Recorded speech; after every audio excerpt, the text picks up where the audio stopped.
I did an extensive video about it. Check it out. We talked about it on a live stream, and then I reposted it, a smaller breakdown. So this was number 55. This was the center, right? And I pointed out that when it was Dylan, look at how Dylan had the coverage. They were in a U shape, right?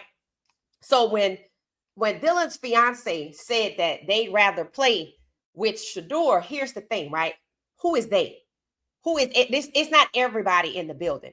And some people are obviously being coerced, intimidated, retaliated, and maybe bribed into throwing the game. Now, the clip that's going viral today, you would think that they're setting up Shedeur. They're setting up the Browns.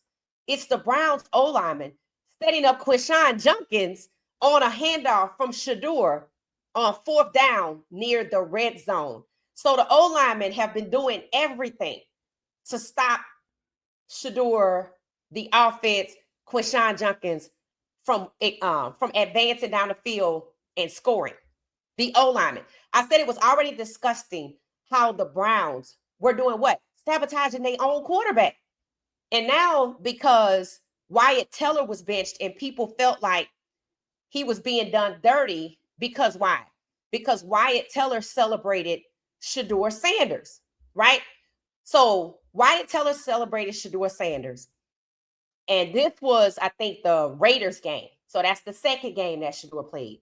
And we pointed out how in the 49ers game, we knew we could see that Kevin Stefanski kept subbing out his best O lineman. He took Ethan Posick, the center. He took him out the game. We were live and said, uh-oh, they're taking Ethan out. Something about a possible leg injury. All of these fake injuries, right? And then somebody else, like the second string, comes in. And then Shedeur started getting pressure. And the same thing happened when he took out Ethan Teller for another supposed fake injury. And then another O-lineman comes in and Shedeur is getting pressured. So people felt like Wyatt Teller was being done dirty. And I asked the $10 million question last night. I said, where the hell is Cornelius Lucas? Because while we're celebrating Andrew Berry putting together one hell of a draft class, right? If you want to add Shedeur to that or not. But if Shedeur was the franchise QB like he was supposed to be, hell yeah. But getting it for a deep discount, yeah, we don't appreciate that, right? So understand this. I asked the question last night, where on earth is Cornelius Lucas? Because if you look at the depth chart, I already knew that Cornelius Lucas was behind Jack Conklin. That's the guy that's going viral today for taking a dive, literally taking a dive. This man, like a little kid jumping off of a roof with a cape on, playing Superman, spread out his arms and his legs. How do you tackle somebody like that? And then Joel Botanio, people have been suspicious of him, and here we go. He just fell forward. He didn't even try to stop the lineman. And they all ganged up on Quinshon Judkins on a 4th down. And guess what that did? It killed the drive. I mean, it's so plain to see. Shout out to William Thatcher. I took his video and I tried really quickly to edit it up. Let's take a look at it, right? I made sure to give him credit because this is the clip that's going viral, right? He gets set in motion, and that's a false start right there. Doesn't get called, whatever. Lastly, let's look at left guard Big Joel Bitonio, because he equally whiffs. Nothing, just falls to the ground. Forget the unblocked free safety. He's going to whiff the guy up front, and both of them get through untouched. My God. I was looking for Shedeur film when I came across the worst 4th down. Look at Bitonio. He just fell down. Y'all see that? On the red zone.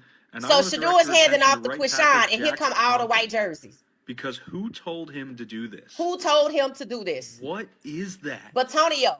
The one that said whiff? He was telling Shedeur to quiet down, and Shedeur was hyping everybody up. I told y'all. I said you can't trust somebody that says stuff like that. And that's a false start right there. Doesn't get called, whatever. So there was a false start by this guy over here in motion, 72.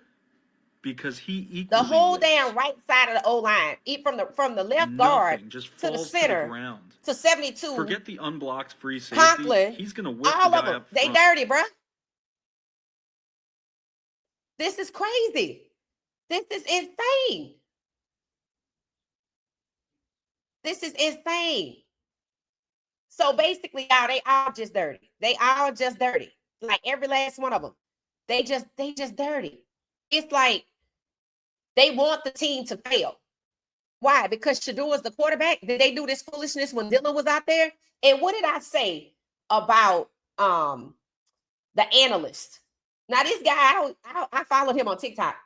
I don't even know if he's technically one of the analysts that already breaks down film, but I followed him real fast and I had to get ready. And I said it's funny how after the Ravens game, everybody was quick to point out the Ravens defense for covering for Dylan. The Ravens defensive coordinator for what? Excuse me. The Ravens defensive coordinator. And what did he do to contribute to this? He went the blitz at Shedeur, but he didn't do it for Dylan. So they were covering for Dylan. Mind you, this is the opposing team. And I said, it's crazy how the analysts called out a few of the Browns receivers like Jerry Jeudy and Cedric Tillman for dropping catchable passes. How they called out the Ravens defensive coordinator.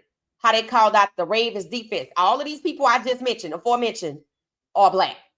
I said, but they didn't have jack to say about the O-line. And I said, it was obvious every third down. When Dylan was playing, this is what the protection looked like. Now, supposedly they didn't know Shedeur was coming in. This is what the protection looked like for Dylan. This is what the hell is going on with Shedeur. They sparse all over the place. They're not coming together to protect for Shedeur. So when Dylan's fiance said everybody in the building wants him to play, she must be talking about the goddamn O-line. Everybody in the building don't want Dylan to play. But like William said, who the hell told them to do this? Here's my question. I'm a solution-oriented person. What the hell is going to be done about this? Because it's not the first time. When you saw Shedeur sitting on the side with his hands and his hole in his head, what did I say? Because he saw this stuff. He going to look at film. He going to see it, and he's already saw it. You think Shedeur don't see out of his left peripheral vision and out of his right peripheral vision? You think Shedeur don't see Joe Batonio to his left? The left guard intentionally falling while he trying to get the ball off the Quinshon Junkins. You think he don't see to his right Jack Conklin diving out like Superman in the sky? You think he might not know that 72 is moving around, but I know his peripheral vision knows it's some motion happening back here, which was to cause a penalty, but it didn't get called. That's 3 players. And then when you go back to the Ravens game, you throw Ethan in there. That's 4. But who is it? Who is it that they want to bench this week? This guy. This guy. My only complaint with this guy in the Ravens game, and I told y'all, okay, I don't know, I wasn't there, but I think it's a little weird. I think it's a little weird that the right side of the O-line was facing the stands. That play went viral first.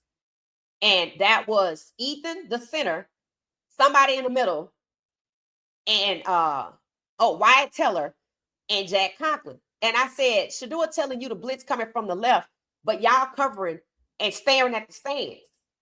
And then at the end of the game, Wyatt Teller was frustrated, right? He was frustrated. And people said his frustration was due to the fact that he only had 3 snaps from Shedeur. I was like, I don't really think it matters how many snaps you had with Shedeur. I don't know a play in football that would let you line up and face the stands at a diagonal. I don't know. So I was a little suspicious of this. And everybody was like, no. His wife, Carly, she supported Shedeur. I checked her page. I followed her. She did, right? And I'm like, I still don't. That don't make no sense to me, but okay. And then people were like, when they saw him hold up Shedeur in this game, they were like, see, he supports Shedeur. And I was like, okay, all right. Y'all say so, I'm going to go with it.